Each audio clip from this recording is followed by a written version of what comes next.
ሰላም ለእናንተ ይሁን የተወደዳችሁ የእግዚአብሔር ቤተሰቦች። ይህ አጋፔ ወንጌል አገልግሎት በኢትዮጵያ ነው። ቅዱሳን የእግዚአብሔር ቤተሰቦች ዛሬ የምንመለከተው አንተ ወይም አንቺ ለዘላለም ለመኖር ተጠርተሃል፣ ተጠርተሻል በሚል ርዕስ ነው።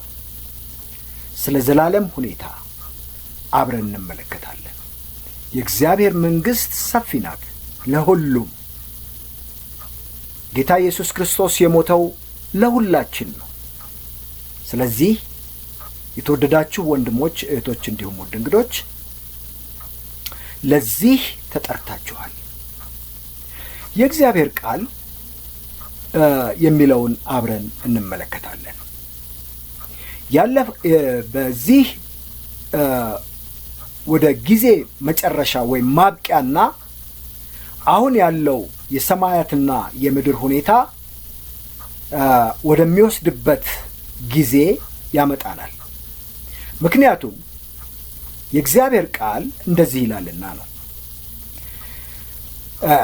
እንደዚህ ብሎ ይናገራል። ሰማያት በታላቅ ድምፅ ያልፋሉ፣ የሰማይም ፍጥረት በትልቅ ትኩሳት ይቀልጣል፣ ምድርም በእርሷም ላይ የተደረገው ሁሉ ይቃጠላል ይላል።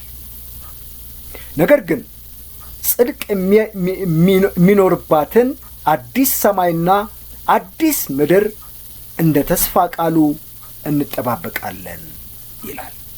ክብር ለአምላካችን ለእግዚአብሔር ይሁን። ሁለተኛ ጴጥሮስ ምዕራፍ 3 ቁጥር 10ና 13 ነው ያነበብኩት።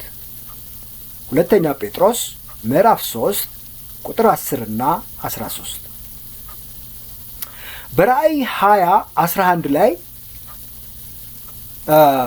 አሁን ስላለው ሰማይና ምድር የተጠቀሰ ሌላ አንድ ነገር አለ።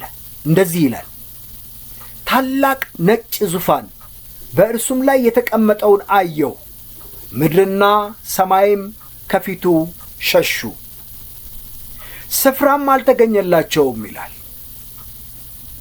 ስለዚህ ምድርና ሰማይ የዚያን ጊዜም ሙታን ማለትም በጊዜ ውስጥ በሙሉ ላያምኑ ወይም ደግሞ በኃጢአታቸው ሳይጸጸቱ ያለ ክርስቶስ ሆነው የሞቱ ታናናሾችና ታላላቆች በሙሉ ተነስተው በእግዚአብሔር በዙፋኑ ፊት ይቆማሉ።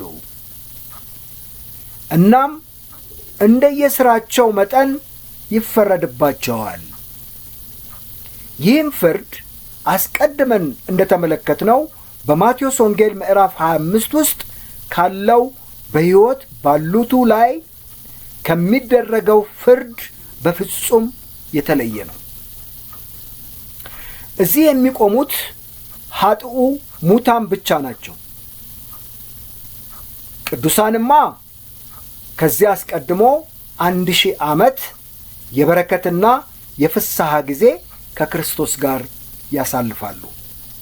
በምድር ላይ 7 የመከራ ዘመን፣ የ7 ዓመቱ መከራ አስጨናቂው ዘመን ሲሆን ቅዱሳን በክርስቶስ ያመኑት ደግሞ ከጌታ ጋር በ1000 ዓመት መንግሥት ወደዚህ ምድር ላይ እንደሚነግሱ፣ ክርስቶስ ንጉሥ ሆኖ እንደሚያስተዳድር የእግዚአብሔር ቃል ይነግረናል።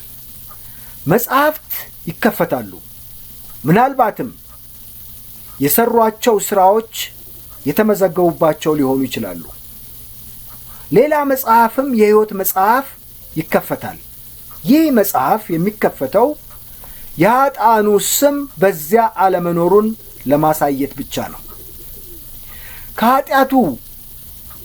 ከነ ኃጢአቱ የሞተ ማንም ቢሆን ከዚህ አሳፋሪ ፍርድ ማምለጥ አያስችለውም። ባሕርም፣ ሞትም፣ ሲኦልም ሁሉም ሙታናቸውን ይሰጣሉ። እናም ከሁሉም እንደየሥራቸው መጠን ይፈረድባቸዋል። ሞትና ሲኦል